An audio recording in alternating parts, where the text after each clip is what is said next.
La ilaha illallah, tidak ada Tuhan yang bisa menyembuhkan orang tua saya kecuali Allah. La ilaha illallah, tidak ada Tuhan yang bisa menyembuhkan kaki saya kecuali Allah. La ilaha illallah, tidak ada Tuhan yang bisa memberikan saya keturunan kecuali Allah. La ilaha illallah, tidak ada Tuhan yang bisa melunasi hutang saya kecuali Allah. Jadi zikir itu kita resapi. Itu disebut dengan zikir alternatif, ya. Jadi ketika kita berzikir bukan cuma lisan tapi kita renungi. Jadi kalau kita ada problem dalam hidup, coba kita renungi.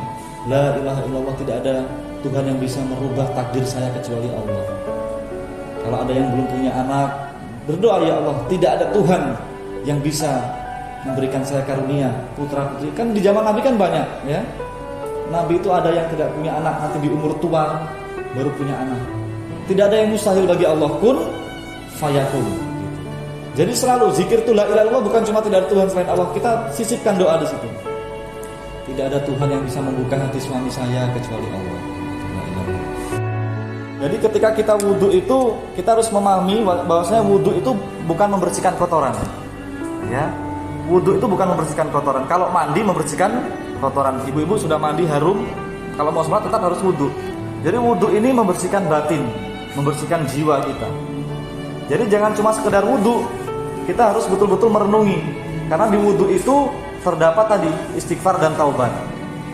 Bahkan Nabi Muhammad bersabda, orang yang wudhu sungguh-sungguh direnungi, itu dari setiap air yang keluar itu semua gugur dosa-dosa kita. Maka ketika jamaah sekalian wudhu, ya, pertama kita baca doa, kan sudah tahu caranya, ya. Cuci tangan itu kita merenung dalam hati, ya Allah, saya bersyukur, terima kasih ya Allah, saya masih Engkau berikan tangan. Ada orang kecelakaan, tangannya diamputasi, saya masih bisa punya tangan. Habis bersyukur, istighfar, ya Allah, ampuni dosa-dosa tangan saya ini, ya Allah, tangan ini sering berbuat tidak baik, berbuat dosa. Gugur dosa-dosa kita. Kita membasuh hidung, membasuh mulut, ya, cuci kumur-kumur mulut, itu kita juga renungi. Izin, Pak.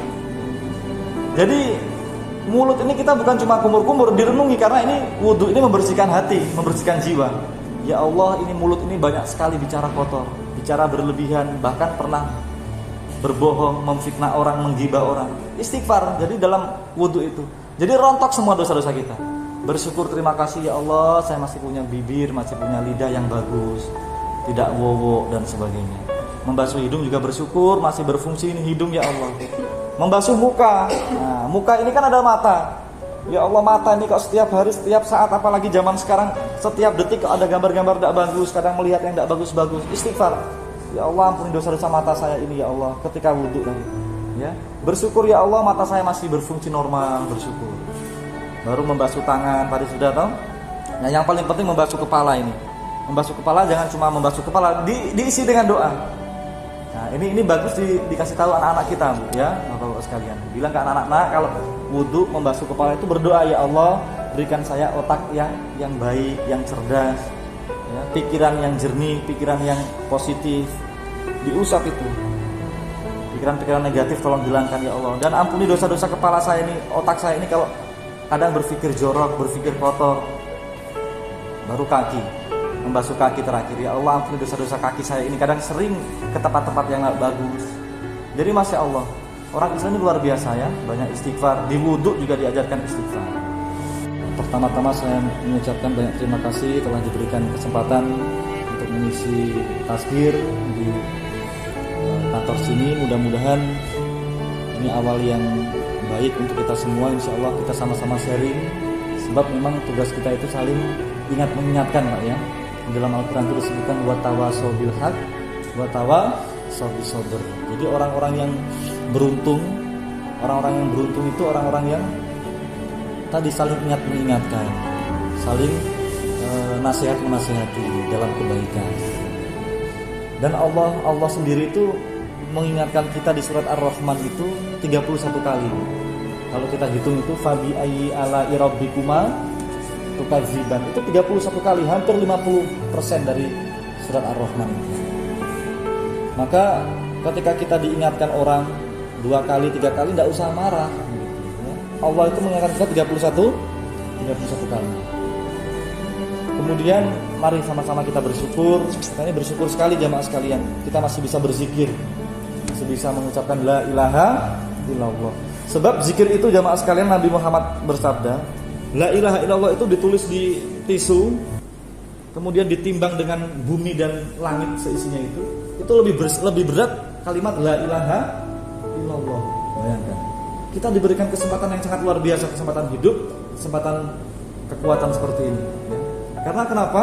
Sebab kalau kita semua sudah meninggal dunia ya, sudah terbujur kaku, sudah sendirian dalam kubur, itu sudah tidak bisa lagi kita berzikir, tidak bisa lagi berzikir. Maka kesempatan kita bisa berzikir la ilaha illallah ini kesempatan luar biasa ya, banyak-banyak kita berzikir. Kemudian kita bersyukur kepada Allah. Allah selalu ingatkan kepada kita, la in syakartum la azidannakum. Barang siapa yang pandai bersyukur, pandai berterima kasih, itu hidupnya akan bahagia, akan tenang, akan damai. Karena pandai bersyukur, merenungi itu nikmat-nikmat Allah. Nah, caranya bersyukur itu bagaimana?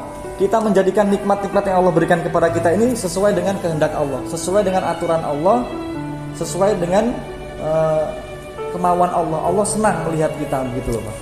Jadi kalau kita diberikan nikmat oleh Allah, kemudian nikmat itu kita gunakan di hal yang tidak baik, maka itu tidak bersyukur namanya. Misal ini kacamata ini kan fungsinya kan untuk di mata. Kacamata kalau ditaruh di penjagal pintu kan tidak bagus itu. Jadi seandainya kita memberikan kacamata orang kok tidak dipakai kan kecewa, Pak. Masa kacamata buat pengganjal pintu. Begitupun Allah, kamu diberikan nikmat kesehatan, kekuatan, kok tidak digunakan dengan baik. Maka banyak-banyak bersyukur. Kemudian di dalam Al-Quran itu juga disebutkan paling banyak itu disuruh merenungi ya. Tatafakkarun itu artinya itu gunakan pikiranmu, gunakan otak kita itu untuk merenungi nikmat-nikmat Allah gitu. Dan Allah juga berfirman di surat Ar-Rahman. Di surat Ar-Rahman Allah berfirman, kulla yaumin huwa fi sya'n. Setiap detik, setiap waktu itu Allah mengurus kita, mengurus seluruh manusia setiap detik. Nah, buktinya apa Allah mengurus kita setiap detik? Nah, Bapak Ibu pernah merenungi tidak, ya Allah, Engkau berikan kami ini nafas setiap detik ya. Ada orang yang 1 kali 24 jam pakai oksigen itu bayarnya jutaan, banyak sekali. Itu baru 1 hari, belum bertahun-tahun. Allah memberikan kita oksigen gratis, Masya Allah. Setiap detik Allah memberikan kita. Detak jantung kita Allah atur. Kita tidak pernah bersyukur, berdoa, ya Allah terima kasih Engkau memberikan saya detak jantung yang normal. Ada orang serangan jantung Pak 5 menit, berhenti jantungnya, meninggal dunia. Kita bisa buang air kecil, buang air besar. Itu kan diatur oleh Allah ini, organ dalam tubuh kita. Kita tidak pernah berdoa, ya Allah terima kasih ya Allah saya masih bisa buang air kecil dengan normal. Jadi ini nikmat Allah ini sangat banyak sekali, disuruh kita merenungi gitu. Maka banyak-banyak kita bersyukur, subhanallah. Kemudian Nabi Muhammad juga mengingatkan kita, ternyata ukuran bahagia itu sederhana. Ukuran orang yang dikatakan dia sukses, bahagia itu sederhana. Jadi Nabi Muhammad bersabda, barang siapa yang bangun tidur, bangun pagi itu masih bisa bernafas ya, kemudian masih bisa beraktivitas, meskipun flu atau batuk sedikit itu tidak masalah, yang penting masih bisa beraktivitas, kemudian masih bisa makan 1 hari itu, masih ada persediaan makanan, ketahuilah dia itu sudah menggenggam dunia. Dia sudah menggenggam dunia. Maka ternyata hidup ini sederhana tadi ukuran bahagia. Yang penting masih bisa bernafas, masih bisa beraktivitas, masih bisa bekerja. Alhamdulillah masih ada persediaan makanan, masih bisa kumpul sama keluarga. Itu nikmat yang sangat mahal gitu. Maka jangan sampai kita ini mengeluh dalam hidup, tidak boleh mengeluh gitu ya. Masya Allah. Yang kedua, kita tadi juga membacakan sholawat. Ini masih bulan Maulid atau bukan ini Pak? Masih bulan Maulid ya. Tanggal berapa Maulid?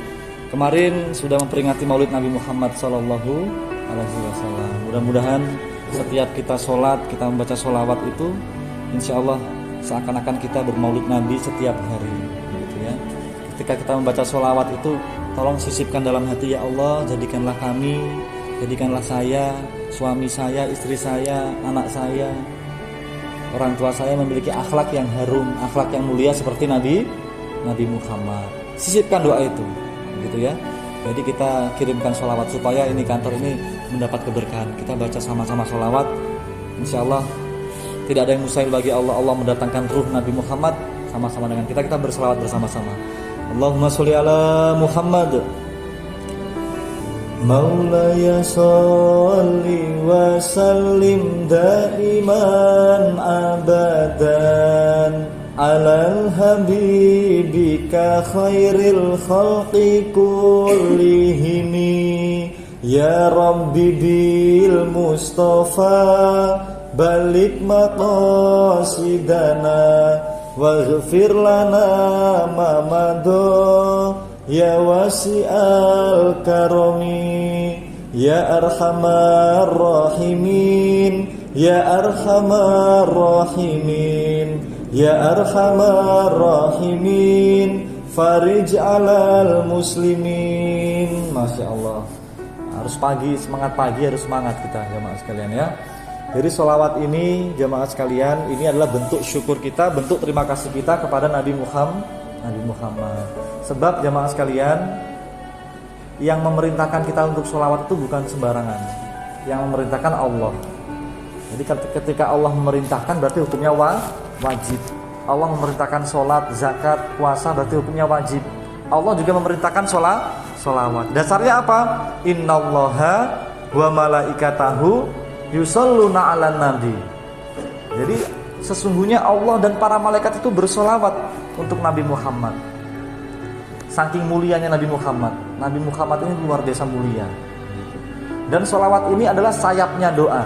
Kalau kita berdoa tidak ada sholawat, tidak akan sampai doa kita. Nabiullah Adam alaihissalam itu diterima tobatnya gara-gara dia lihat di surga kok ada nama Nabi Muhammad. Beliau doa membawa nama Nabi Muhammad, diterima tobatnya. Jadi Nabi Muhammad sholawat ini sayapnya doa, yang menerbangkan doa kita. Jadi Allah memerintahkan, hai orang-orang yang beriman, bersolawatlah untuk Nabi Muhammad. Maka sholawat ini maksudnya apa? Terima kasih kita kepada Nabi Muhammad. Kita disuruh jadi orang yang pandai berterima kasih. Masya Allah. Kalau bukan karena Nabi Muhammad, kita tidak akan mengenal Allah, tidak akan mengenal ini manisnya agama Islam. Kalau bukan karena Nabi Muhammad, itu derajat wanita dulu itu sangat rendah.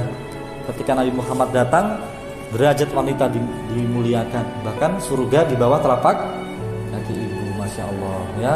Kemudian sholawat ini doa ya. Sholawat ini doa, ya Allah berkahilah Nabi Muhammad dan keluarganya selama-lamanya. Maka ketika kita membaca doa, nah ini rumus ini ya. Ini rumus. Siapapun yang berdoa mendoakan orang lain, itu malaikat mengamini dan malaikat bilang kamu duluan yang dapat. Jadi kalau kita mendoakan orang lain itu doa itu mantul, kita duluan yang dapat. Jadi apalagi kita mendoakan orang yang jahat, orang yang menjahati kita, itu luar biasa. Jadi kalau kita mendoakan orang itu, kita duluan yang dapat. Seperti sholat. Jamaah sekalian, kalau sholat itu kan diawali dengan takbir, diakhiri dengan salam. Itu salam kan artinya doa. Assalam itu semoga keselamatan, kebahagiaan, kesejahteraan, kedamaian selalu menyertai kita semua dan keluarga kita ya. Kemudian apa? Rahmat. Semoga kasih sayang Allah, semoga engkau dicintai Allah, anak cucumu, keturunanmu dicintai oleh Allah. Wa barokah, semoga pekerjaanmu, keluargamu semuanya berkah, diberkahi Allah. Jadi salam itu doa. Itu kenapa kalau kita mendoakan orang lain, maka malaikat bilang kalau kamu duluan yang dapat. Gitu. Sholawat juga begitu. Kita mendoakan Nabi Muhammad, berarti kita juga mendapatkan berkah dari Nabi Muhammad. Masya Allah. Maka banyak-banyak kita baca sholawat, insya Allah berkah ya. Apalagi sholawat itu kalau di mall itu kan beli satu gratis berapa biasanya? Beli satu gratis satu, beli dua gratis satu. Kalau sholawat itu beli satu gratis 10, bahkan 40. Sholawat satu kali dapat 10 kali rahmat Allah. Itu Nabi Muhammad sampai berjanji itu. Maka banyak-banyak kita baca sholawat ya. Kalau kita banyak mendengarkan musik-musik ya boleh, tapi jangan terlalu banyak. Banyak-banyak kita sholawat, mendengarkan Al-Quran ya. 10 menit ke depan saya ingin menjelaskan mengenai ini Bu, tafsir Al-Fatihah. Ini yang paling penting. Kita dari kecil sudah hafal Al-Fatihah Pak ya. Surat Al-Fatihah ini namanya paling banyak. Satu-satunya surat yang namanya paling banyak surat Al-Fatihah. Ummul Kitab, Ummul Quran ya. Namanya As-Safi'ah, surat doa, surat penyembuhan, Ar-Ruqyah. Jadi Al-Fatihah ini memiliki nama yang banyak. Ini mengajarkan kepada kita, wahai hamba-hamba Allah, umat Nabi Muhammad, jadilah orang yang banyak namanya. banyak prestasi. Apalagi di perusahaan, di kantor kita, ayo kita jadi orang yang banyak nama yang baik, banyak prestasinya. Sebab hadirin sekalian, kalau kita disebut nama kita baik, itu mengalir terus pahala. Ya, sampai ketika meninggal dunia pun begitu. Kita kan sering mendengar itu pepatah, harimau mati meninggalkan belang, manusia mati meninggalkan nama. Jadi dalam Al-Quran disebutkan, barang siapa yang disebut kebaikannya, dia sudah meninggal dunia, maka dia dikirim terus doanya. Jadi Al-Fatihah ini namanya banyak, mengajarkan kita ayo jadi orang yang viral gitu loh Pak. Yang viral tentang kebaikan gitu. Jangan jadi orang yang terkenal keburukannya. Kalau terkenal keburukannya ini malah dapat dosa tuh. Maka hidup ini cuma sekali, ayo kita mengukir prestasi, kita banyak-banyak prestasi, nama kita harus baik. Sebab kita nanti akan dikenang oleh anak keturunan kita, gitu ya. Jadi misalnya kita dikenal, Masya Allah itu Ibu Rosma ibaratnya ya. Ibu Rosma ini suka sedekah. Gitu. Jangan cuma satu itu, di banyak nama. Dia istri yang solihah, sayang sekali sama orang tua, dia berbakti sama orang, dia suka sekali peduli, suka menolong orang. Jadi namanya banyak, bagus gitu. Jangan jadi orang yang malah terkenal buruk. Jadi Al-Fatihah itu mengajarkan kita banyak nama. Kemudian ayat pertama itu kita membaca Bismillahirrahmanirrahim. Bismillah itu artinya atas nama Allah. Dengan nama Allah yang Maha Pengasih lagi Maha Penyayang. Coba kita renungi juga jamaah sekalian. Kenapa Allah tuh punya 99 nama? Pertama kali yang disebut di ayat pertama itu kok kenapa Allah Maha Rahman Rahim? Allah Maha Pengasih lagi Maha Penyayang. Kenapa bukan Allah Maha Menyiksa? Allah Maha Menghukum. Kenapa Allah Maha Pengasih dan Penyayang? Ini menunjukkan kepada kita jemaah sekalian, jadilah orang itu yang memiliki tadi dikenal orang itu bagus. Jadi ketika kita membaca Al-Fatihah itu diawali Bismillahirrahmanirrahim itu, oh berarti Allah ini Maha Pengasih lagi Maha Penyayang. Sebab orang itu akan dikenal itu ketika pandangan pertama. Masya Allah itu Ibu Rosma itu orangnya murah senyum gitu. Karena pandangan pertama gitu. Misalnya begitu ya. Jadi Allah ini mengenalkan beliau, Allah ini sifatnya Rahman. Allah itu Maha Pengasih dan Maha Penyayang, lebih besar kasih sayangnya. Kemudian atas nama Allah, dengan nama Allah ini mengajarkan kita, jadilah orang yang selalu mengikuti aturan Allah gitu ya. Jangan sekali-kali kita berbuat itu tidak sesuai dengan aturan Allah, tidak sesuai dengan aturan kantor, tidak sesuai dengan aturan negara gitu. Jadi bismi, jadi hati-hati dalam hidup. Apapun yang kita kerjakan harus sesuai dengan perintah Allah, aturan Allah. Apapun yang kita kerjakan harus sesuai dengan aturan kantor. Jangan sekali-kali kita berbuat sesuatu yang melanggar aturan tadi. Itu kenapa orang kalau mau berbuat baik harus diawali dengan Bismillah gitu. Tidak boleh Bismillah itu digunakan untuk melakukan keburukan. Misalnya mau apa ya orang Manado bilang bagate ya. Ayo kita sama-sama bagate, kita buka dengan Bismillah. Itu tidak boleh. Ayo kita main kartu, main remi, kita awali dengan Bismillah, tidak boleh. Jadi Bismillah ini harus sesuai dengan aturan Allah ya. Kita sebagai pegawai harus sesuai dengan peraturan negara, tidak boleh melanggar. Kemudian yang kedua apa? Alhamdulillahirabbil alamin. Ini mengajarkan kita jamaah sekalian, jadilah orang yang jangan mengharapkan apresiasi ya. Jangan mengharapkan apresiasi dari orang, tapi jadilah orang yang pandai memberikan apresiasi, pandai berterima kasih. Kalau seandainya kita tidak diberikan apresiasi oleh orang, kita berdoa mudah-mudahan nanti Allah yang akan memberikan kita apresiasi, memberikan kita penghargaan. Tapi dalam hidup mari kita jadi orang yang pandai memberikan apresiasi ya. Sebagai pegawai, sebagai istri ya, ayo kita pandai berterima kasih. Terima kasih suamiku ya. Begitupun dengan suami juga begitu, terima kasih istriku. Kalau masih ada orang tua bilang terima kasih orang tuaku, terima kasih mertuaku. Jadi kita disuruh pandai-pandai berterima kasih ya. Alhamdulillah itu orang yang bersyukur itu syaratnya pandai berterima kasih kepada orang. Kemudian tadi ya, jangan pernah kita ini mengeluh dalam hidup ya. Sebab alhamdulillah ini mengajarkan kita disuruh optimis, jangan banyak mengeluh gitu ya. Kemudian yang ketiga apa? Ar-Rahmanir-Rahim. Jadi Bapak Ibu sekalian ya, ketika kita membaca Asmaul Husna, nanti coba dilihat terjemahannya, itu banyak sekali ya. Karena kita tidak tahu artinya, bukan orang Arab. Jadi Ar-Rahmanir Rahim itu mengajarkan kita Allah itu Maha Pengasih, Allah Maha Penyayang. Jadi dalam hidup ini jangan pernah kita itu pesimis, ya. Jangan pernah kita ini takut dalam hidup, apalagi banyak mengeluh. Biasa orang kalau banyak mengeluh itu kelihatan dari wajahnya, ya. Orang kalau cepat keriput mukanya itu banyak mengeluh biasanya. Tapi orang yang banyak bersyukur itu wajahnya itu kencang, ya. Jadi ibu-ibu kalau ingin wajahnya awet muda harus banyak bersyukur, jangan banyak mengeluh, ya. Jadi itu Ar-Rahmanir Rahim itu kita harus yakin Allah itu Maha Pengasih. Ketika ada masalah jangan takut, ya. Allah berfirman di surat Al-Insyirah, fa inna ma'al yusri yusra, inna ma'al yusri yusra. Jadi setiap kesulitan pasti ada kemudahan, gitu. Bahkan Allah juga berfirman, la tahzan, jangan bersedih, jangan khawatir, jangan takut dalam hidup, Allah pasti akan menolong. Jadi orang yang beriman itu optimis. Nah, yang ayat keempat apa? Maliki yaumiddin. Maliki yaumiddin, Allah akan mengadilimu seadil-adilnya. Nah, jadi ketika kita membaca Maliki Yaumiddin itu kita harus harus hati-hati jamaah sekalian dalam hidup. Maliki Yaumiddin, Allah akan mengadilimu seadil-adilnya. Maka setiap tutur kata kita, setiap perbuatan kita itu ada dicatat oleh malaikat, hati-hati, ya. Sekecil apapun perbuatan kita akan ada balasannya. Ada orang bilang dia selamat hukuman di dunia, ya, tapi dia tidak akan selamat dari hukuman akhirat. Karena Allah akan mengadilimu seadil-adilnya. Hati-hati dalam hidup, ya. Sekecil apapun akan ada pertanggungjawabannya. Kemudian apa habis Maliki? Iyyaka na'budu wa iyyaka nasta'in. Ini mengajarkan kita dalam hidup jamaah sekalian. Artinya apa iyyaka na'budu itu? Ya Allah, hanya kepadamu-lah kami menyembah dan hanya kepadamu-lah kami meminta. Hanya kepadamu-lah kami mengabdi, hanya kepadamu-lah kami meminta. Jadi mengabdi dulu atau meminta dulu, Bu? Mengabdi dulu, ya. Berarti kita harus melaksanakan kewajiban dulu baru meminta hak kita. Jadi kalau kita sebagai pegawai negeri, sebagai ASN harus tahu dulu kewajiban kita apa, gitu.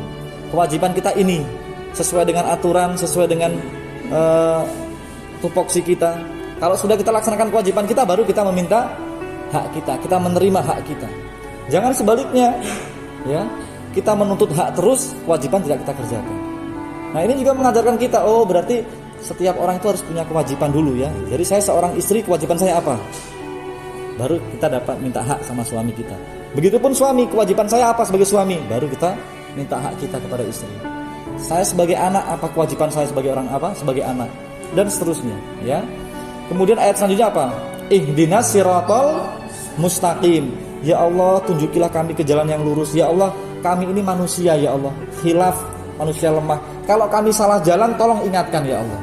Kalau kami salah jalan, tolong ingatkan. Kalau kami banyak dosa, tolong tegur, ya Allah. Sebab kalau kita semua ini tidak berdoa seperti itu, kita ini biasanya sering lupa, Pak, ya, sering khilaf. Jadi ihdinas siratal mustaqim itu kita berdoa, ya Allah, tunjukilah kami jalan yang lurus. Kalau kami salah, tolong ingatkan, ya Allah. Nah, Allah membalas, ya. Jadi jalan yang lurus itu seperti apa? Ada 3 jalan. Siratal ladzina an'amta alaihim ghairil maghdub bi alaihim. Jadi ada 3 jalan. Jadi Allah bilang jalan lurus itu tergantung kita sendiri. Nah, ini sebagai penutupan jemaah sekalian, ya. Sebagai penutupan. Jadi manusia ini beda dengan malaikat. Malaikat itu tugasnya taat terus, ya. Kalau itu iblis, itu hewan, dia berbuat itu sesuai hawa nafsunya. Tapi manusia ini memiliki kehendak. Disuruh pilih, punya pilihan. Jadi kalian pilih mana? Nah, jadi ketika baca Al-Fatihah itu diingat-ingat itu. Kalian ingin menjadi orang yang putih, atau ingin jadi orang yang abu-abu, atau jadi orang yang hitam. Begitu. Dan ingat, semua ada konsekuensinya. Kalian ingin menjadi orang yang dicintai Allah, atau ingin menjadi orang yang dimurkai Allah, atau jadi orang yang sesat. Terserah kalian pilih mana. Tapi ingat, setiap pilihan ada konsekuensinya.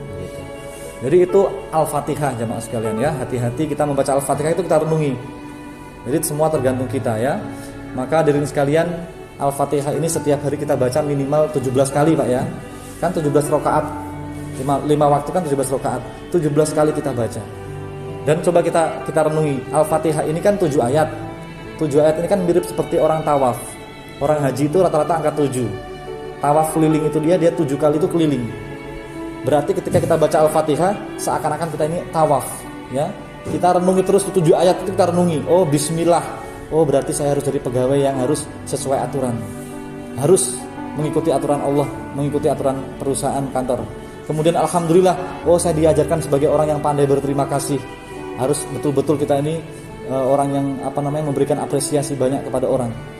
Ar-Rahman, Allah Maha Pengasih, ya. Maliki, oh hati-hati, setiap perbuatan ada konsekuensinya, ya. Iyyaka na'budu, oh saya diajarkan harus melaksanakan kewajiban dulu baru minta hak, ya. Siratal mustaqim dan sebagainya tadi diserahkan kepada kita. Maka hadirin sekalian, insyaallah kajian kita pada hari ini bermanfaat. Mudah-mudahan Al-Fatihah ini kita renungi baik-baik, dan mari sama-sama kita tutup dengan doa bersama. Pas sedikit lagi jam 9:30. Ila hadratan Nabi Muhammad sallallahu alaihi wasallam. Al-Fatihah. A'udzubillahi minasyaitonirrajim. Bismillahirrahmanirrahim. Alhamdulillahirabbil alamin. Ar-Rahmanir-Rahim. Maliki yaumiddin. Iyyaka na'budu wa iyyaka nasta'in. Ihdinas siratal mustaqim. Siratal ladzina an'amta 'alaihim ghairil maghdubi 'alaihim waladdallin. Amin. Amin amin. A'udzubillahi minasyaitonirrajim. Bismillahirrahmanirrahim. Hamdan syakirin, hamdan na'imin, hamdan yu'afi ni'amahu wa yukafi majidah. Ya Rabbana lakal hamdu kama yanbaghi li jalali wajhikal karim wa 'azimi sultanik. Allahumma shalli ala sayyidina Muhammadin wa ala alihi wa sahbihi ajma'in walhamdulillahi rabbil alamin. Allahumma ighfir lana dzunubana wa liwalidayna warhamhuma kama rabbayana shighara. Allahumma ighfiril muslimina wal muslimat wal mu'minina wal mu'minat al ahya'i minhum wal amwat innaka sami'un qaribun mujibud da'wat wa ya qadiyal hajat. Allahumma ya Allah, ya Tuhan kami semua yakin ya Allah Engkau Maha mendengar setiap perkataan dan doa kami ya Allah. Allahumma ya Allah, di pagi hari yang penuh barokah ini ya Allah, kami keluarga besar KSOP Bitung ya Allah berkumpul, bermuhajahah, bersilaturahim, bertolabul ilmi di tempat ini ya Allah. Ya Allah, berkahilah majelis kami ya Allah, berkahilah majelis kami ya Allah. Turunkanlah hujan maghfirah, hujan rahmat dan berkah-Mu ya Allah. Ampunilah segala dosa-dosa kami yang sangat banyak ya Allah. Kami semua ini kadang zolim ya Allah, menzolimi diri kami semua ya Allah. Ampunilah dosa-dosa kedua orang tua kami, ampunilah dosa-dosa istri kami, suami kami, anak-anak kami. Ampunilah dosa-dosa orang tua kami, mertua kami ya Allah, bahkan saudara-saudara keluarga kami semua ya Allah. Berikanlah kami semua kekuatan, kesehatan, keafiatan ya Allah. Yang saat ini sedang sakit Engkau berikan kesembuhan ya Allah. Tidak ada yang mustahil bagimu ya Allah. Yang saat ini mungkin ekonominya lemah ya Allah, Engkau berikan kemudahan ya Allah. Engkau lancarkan rezekinya ya Allah. Yang saat ini mungkin belum dapat jodoh ya Allah, Engkau mudahkan jodohnya yang solih dan solihah ya Allah. Yang saat ini ya Allah mungkin belum memiliki keturunan ya Allah, Engkau berikan keturunan ya Allah. Hasbunallah wa ni'mal wakil, ni'mal maula wa ni'man nasir ya Allah. La haula wa la quwwata illa billahil aliyil azim. Allahumma ya Allah, berkahilah keluarga kami, berkahilah pekerjaan kami ya Allah. Jadikanlah kami semua orang-orang yang menjunjung tinggi akhlak ya Allah. Harumkanlah nama kami ya Allah. Berikanlah kami akhlak yang harum, yang mulia seperti Nabi Muhammad ya Allah. Berkahilah kantor kami ini ya Allah. Jadikanlah kantor kami ini kantor yang maju, yang lebih jaya ke depan ya Allah. Dan kami bersyukur ya Allah, kami bekerja di sini ya Allah, kami mendapatkan nafkah rezeki yang barokah di sini ya Allah. Jadikanlah kantor ini kantor yang maju ke depan ya Allah, kantor yang lebih jaya ke depannya ya Allah. Rabbana hab lana min azwajina wa dzurriyyatina qurrata a'yun waj'alna lil muttaqina imamah ya Allah. Jangan dulu wafatkan kami ya Allah, sebelum dosa-dosa kami Engkau ampuni semua ya Allah. Jangan dulu wafatkan kami ya Allah, sebelum kami betul-betul bertaubat kepadamu ya Allah. Allahumma ya Allah, izinkanlah kami semua ya Allah, keluarga kami berkumpul bersama-sama di surgamu ya Allah. Dengan orang tua kami, dengan mertua kami, semua keluarga kami berkumpul di surgamu ya Allah. Rabbana atina fid dunya hasanah wa fil akhirati hasanah wa qina adzabannar wa qina adzabannar. Wa sallallahu ala sayyidina Muhammad wa ala sayyidina Muhammad walhamdulillahi rabbil alamin.